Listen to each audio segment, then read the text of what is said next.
Hey guys, Joshua and welcome back to Story of Seasons Pioneers of Olive Town. So the game just got an update. We went from 1.0.8 to version 1.1.0. The update should currently be available for all regions as well as both Nintendo Switch and Steam. For this video I'm going to be playing on the Japanese version of the game because this is the save file where I have the most progress. But if you're playing any other versions, you should have access to the same content. Before we start, just in case your game has not been updated yet and you're not too sure how to update it, on the Nintendo Switch you just need to go to the menu and then you select your game, you press plus, and then under the game title you should see the version. So I'm currently on version 1.1.0. If you see something that's earlier than that, you just go to software update and via the internet, and if there's any update it's gonna download it for you. And also for this update, there's some content affecting the DLC. So if you have the DLC, you're probably gonna get two updates. So it's gonna update the base game once, and then it will update the DLC. So just be a bit patient. It can take a little while to download, but it is definitely worth it. So let's check this out. So let's start by talking about some bug fixes. So as with every other patch, in this one, they fixed a lot of bugs. And the biggest one, I don't know if it affected any of you guys, but as you know, in Star of Seasons Pioneers of Olive Town, you can have buildings in your inventory. And apparently, if you gave your hydroponic plant to a villager, you would just lose it. And of course, because there's no way to buy the hydroponic plant again, if you gave it to your villager, it was pretty much lost forever. So if any of you guys did that by accident and kind of ruined your save file because of that, now you can talk to the boss sprite and you'll have an option to find back lost items. So if you ever lost your hydroponic plant, you can just talk to him and you're gonna get it back. They also fixed another issue where autosaves dating from version 1.0.4 of the game or below would not be able to load in version 1.0.8 of the game. And that's a really big problem. So once again, if it affected any of you guys and you were not able to load your save file previously, after updating to 1.1.0, you should have access to your save file again and everything should be working. And they also fixed a few issues that were occurring during minigames and a few instances where the game became unresponsive and other minor bug fixes. So yeah, that's pretty much it for the bugs. Now let's talk about the more interesting stuff. So one complaint that people had with this game is that there were not that many cutscenes or events or pretty much anything happening after your marriage. So they've added to the game 3 additional post-marriage events, and I was not able to trigger any of these events for myself. So I'm at 15 hearts with Iori and we are married. And the child is also at the oldest stage right now, and I've been playing for about a month since the update and no event triggered, so I'm not too sure how you can trigger these events. If it's like any of the current post-marriage and child events, I'm assuming it will trigger automatically when you wake up in your house, but maybe it's different, maybe you do have to go somewhere. But anyway, there's 3 events per marriage candidate, and you're gonna get to do things such as going on a picnic with your family and little things like that. So yeah, that's good to know if you guys were looking for more cutscenes and events. There's now 3 additional ones. So the next point attempts to fix a complaint that a lot of players had. So as you may know, if you have the DLC, if you have the expansion pass for Story of Seasons Pioneers of Olive Town, there's 6 new marriage candidates, which are Neil, Felicia, Rieger, Iris, Ludus, and Lisette. So in Olive Town, there's 2 festivals per season for a total of 8, and 4 of them are dating festivals. So there's the Egg Hunt, the Fireworks Display, the Spirit Festival, and the Snowshine Celebration. And one problem that we had with the game so far is that the characters from the DLC were never to these festivals. Even if you married them, they will just never come. And so they kind of attempted to fix this with this update. So as you can see right now, the villagers from the expansion pass are nowhere to be found. And that is because I'm already married and I'm not dating any one of them. So if you want them to show up during your festivals, first of all, they will only show up in these 4 dating festivals. So the other festivals where there's no dating cutscene and it's really just like a minigame such as the Mushroom Festival, they're not gonna show up. And yeah, so if you want them to show up, you really do have to make sure that you are dating them. So unfortunately, we're never going to be able to just show up to the festival and see all the characters from the DLC, which is a little bit disappointing. I just wish they would interact a little bit more with the other villagers and with Olive Town in general. But at least now, if you are dating them and you're not married yet, well, they will show up in Olive Town. And yeah, you're going to be able to celebrate some of the festivals with them. Alright, so the next part I think is the most interesting. So they have added a new town development quest line known as the Spirit Quest. In order to start this quest line, you will need to have completed the main storyline and have seen the end credits for Story of Seasons Pioneers of Olive Town. So if you just started playing, you're not going to be able to enjoy this content right away. However, one kind of problem with Olive Town was that the main story could be finished quite quickly, so you're probably going to get there very soon. And a few days after finishing the main storyline, the event to start this new questline should trigger.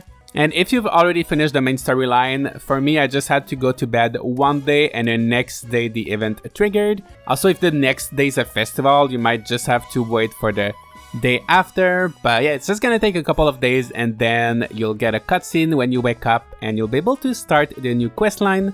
And as you progress through the questline, you will unlock a few different things. So in this video, I'm not gonna spoil anything about the story or what happens specifically in this questline. However, I will kind of spoil the rewards and the things that you unlock. So just keep in mind watching this video forward that I will be spoiling a few little things that you get by completing the questline. Also, I gotta say that I really enjoyed this questline because it was a lot more challenging than any other questlines we had before. You really need a lot of items in order to complete it. So I'm gonna list the different items in this video for each step of the quest line so you guys can prepare, because there's some of them, even though I'm in year 5 and I have a lot of stuff, some of them I still had to prepare a little bit. So yeah, let's start with the first one. Okay, so the first part of the quest line will require you to get 10 topiary cows, 7 topiary chickens, and 5 topiary horses. So make sure you have a lot of grass to be able to craft them. However, the reward is definitely worth it. I think it's something we were all wanting to have so badly in this game, and we now have it. So as you may know, until now we could only harvest crops one by one like this. However, now if you hold down the A button just a little bit more, you can charge like this and you'll be able to harvest 9 crops at a time. And this just makes it so satisfying to harvest, and it's just so much faster. So I definitely appreciate this. So this is the first reward you'll get for crafting all the different topiaries. Alright, so the second task will require you to gather a lot of different textiles. So you're gonna need 30 tough cloths, 20 smooth cloths, and 10 marriage cloths. So once again, make sure you collect a lot of grass and make sure you transform everything. And it's a lot of cloths, but it is definitely worth it because you will unlock some new outfits as well as some new haircuts. So after you complete the quest, you will still have to buy the new outfits, just like the outfits that we got in the DLC. And they require quite a lot of marriage cloths. So you're gonna need like 25 marriage cloths and some red paint and a little bit of wool in order to be able to order these new outfits. So yeah, just make sure you have a lot of marriage cloth. This is gonna be the most tricky part. But once you've bought the outfits, you can wear them, of course. So there's 3 of them. So this one, I think it is my favorite. So it is the Sprite t-shirt and jeans. And I love the little shoes as well. It's just super cute. So it is my favorite outfit from this DLC. And then you've got the Spirit outfits that are inspired by the Spirit. So you've got this one, which is a little bit more feminine, and this one, which is more masculine. And I do really like this one. I think it looks pretty good. But for today, I'm gonna wear this one. And there's no new hats. There's no new accessories. And here is how it looks like in person. And yeah, I think these 3 outfits are pretty good, but you also get some haircuts. So the 3 new haircuts will appear at the bottom of the list.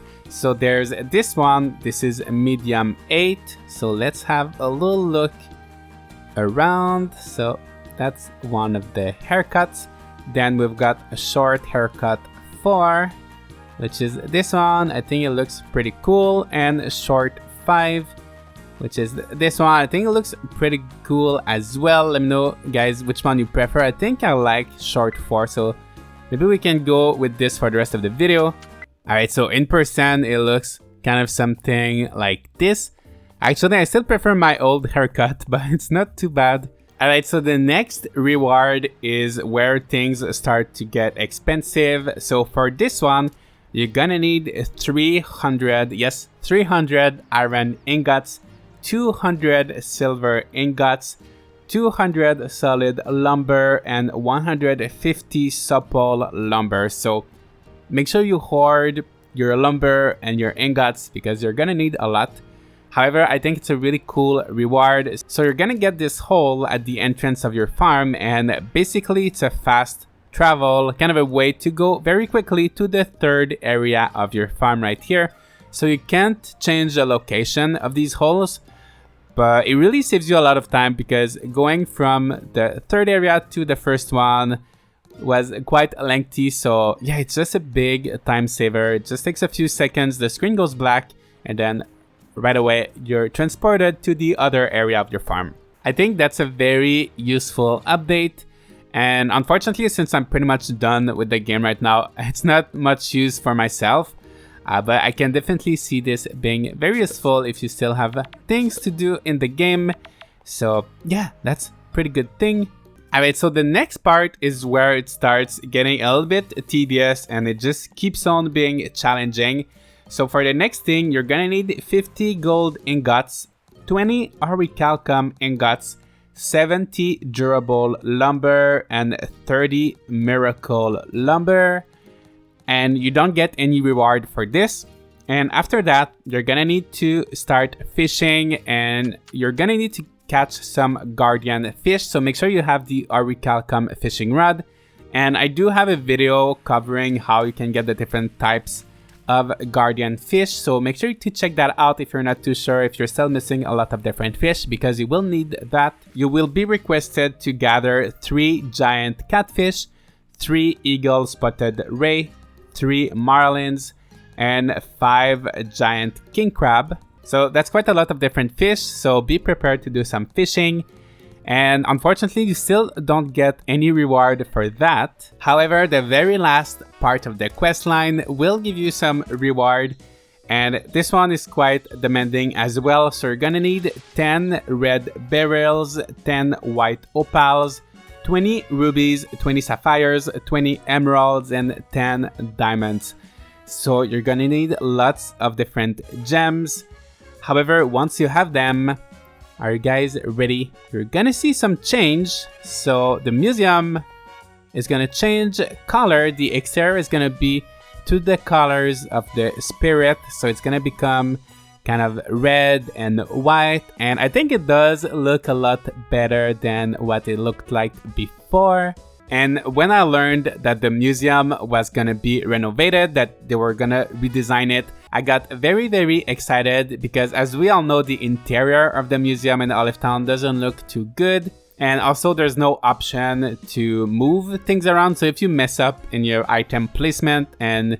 Oh, I just noticed there's a little Triforce here. Oh, I haven't noticed that before. Yeah, anyway, so I was really excited because I thought, oh, maybe the interior is gonna be new. It's gonna look better. Maybe we're gonna be able to move items around. So let's go inside. And unfortunately, it's the exact same as it was before, and you still can't move anything. And that is pretty much it for the 1.1 update of Star F Seasons Pioneers of Olive Town. So I'll give you guys my final thoughts. I think overall it is a pretty good update. I really enjoyed the fact that this last quest line was a lot more, like really a lot more challenging than anything we've had in the game before. And I wish more of the quest lines, like in the main storyline, were like this, or even in the DLC that we've got. I wish the sub-scenarios were a little bit more difficult, so I really appreciate that this one was a little bit more challenging. And I really like the new outfits, I like the tunnel, I like the ability to harvest crops 3 by 3. However, I feel like some things could have been done better, such as the DLC characters now participating in the festivals. I wish they would still be there, even if you're not dating, just so they can kind of mingle and interact a little bit more with Olive Town.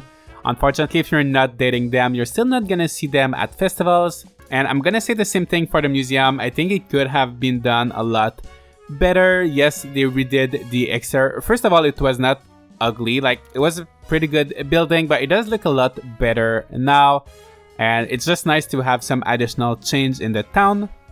However, I think they could have taken this opportunity to redo the interior, make it look a little bit prettier inside, and maybe give us the ability to move items around in the museum. I think that could have been really nice. But yeah, that's pretty much it for this update, guys. Let me know if you're happy with it. Let me know if maybe you're disappointed. And I hope we're gonna get more updates like these. I'm glad that we got like brand new content, brand new features and abilities. I think this is the most exciting update that we've had since 1.0.5, which revamped the makers and also added all the different food models. And that 1.0.5 update is probably still my favorite, but I'm really appreciative. I'm really grateful for this one as well. But I hope we'll continue to see some updates like these in the coming months, and it's just gonna make Olive Town better and better. And I think if you've never played this game, if you are still waiting on more content, I think now would be the perfect time to start playing the game, because it has definitely been improved quite a bit since the original release. And also keep in mind that this game is now available on Steam, so if you want to play it on PC, you're gonna get all of the updates as well. Yeah guys, that's gonna be pretty much it for today's video, so let me know your thoughts on this update. And please make sure to click like and subscribe if you don't want to miss out on more Starcraft Seasons content like this. And I'm gonna see you all in the next video.